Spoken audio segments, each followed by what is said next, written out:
విజయనగరం జిల్లా గ్రంథాలయ సంస్థ అధ్యక్షులుగా ఆంధ్రప్రదేశ్ రాష్ట్ర ప్రభుత్వం ద్వారా నామినేట్ చేయబడిన చట్టం ద్వారా నిర్దేశించబడిన నా బాధ్యతలను అత్యంత నిష్పక్షపాతంగా మరియు చిత్తశుద్ధితో నిర్వహిస్తానని ప్రమాణం చేస్తున్నాను. ఆంధ్రప్రదేశ్ పబ్లిక్ లైబ్రరీస్ చట్టం 1960 మరియు తదుపరి సవరణ ప్రకారం నాకు అప్పగించబడిన అధికారాలను జిల్లాలోని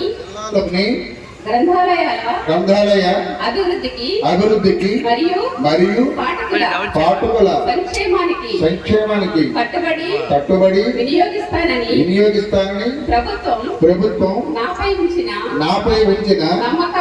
నమ్మకాన్ని వమ్ము చేయకుండా నా పదవీ కాలం ముగిసే వరకు లేదా ప్రభుత్వం ఆదేశించినంత వరకు నా నిధులను సక్రమంగా నిర్వహిస్తానని దైవ సాక్షిగా ప్రమాణం చేస్తున్నాను.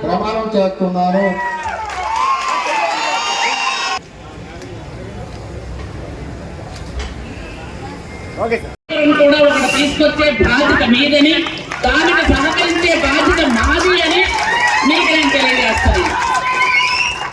ఎందుకంటే ఇంత పెద్ద గ్రంథాలయ సంస్థ అనేది ఇంత పెద్ద ప్లేస్ తో నడి బొడ్డున ఎక్కడా కూడా లేదు, మనకే ఉంది అది ఆ ఫెసిలిటీ.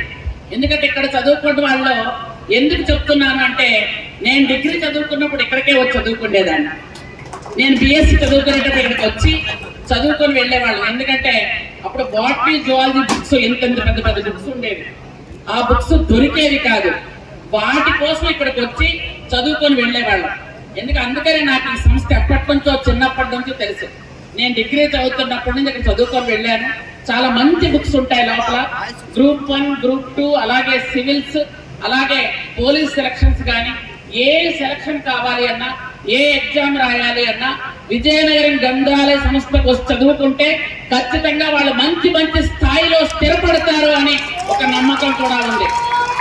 మొన్న డిఎస్సిలో చూసుకున్నట్టయితే ఈ బయటంతా టెంట్లు వేసుకొని కూర్చొని చదువుకునే వాళ్ళ పిల్లలు టీచర్ పోస్టుల కోసం. ఎందుకంటే అలాంటి మంచి ప్లేస్ కూడా మీకుంది. దీన్ని డెవలప్ చేయాల్సిన అవసరం కూడా ఉంది. అలాగే బుక్స్ కూడా మంచి మంచి బుక్స్ తీసుకొచ్చి ఇక్కడ నిలువ ఉంచాల్సినటువంటి అవసరం కూడా ఉంది.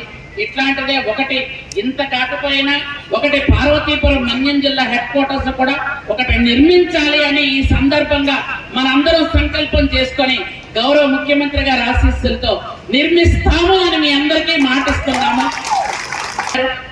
ఎన్నో బాధలు పడ్డారు, ఈరోజు గ్రంథాలయ సంస్థ చైర్మన్ అయ్యారు. ఇలాగే కష్టపడండి.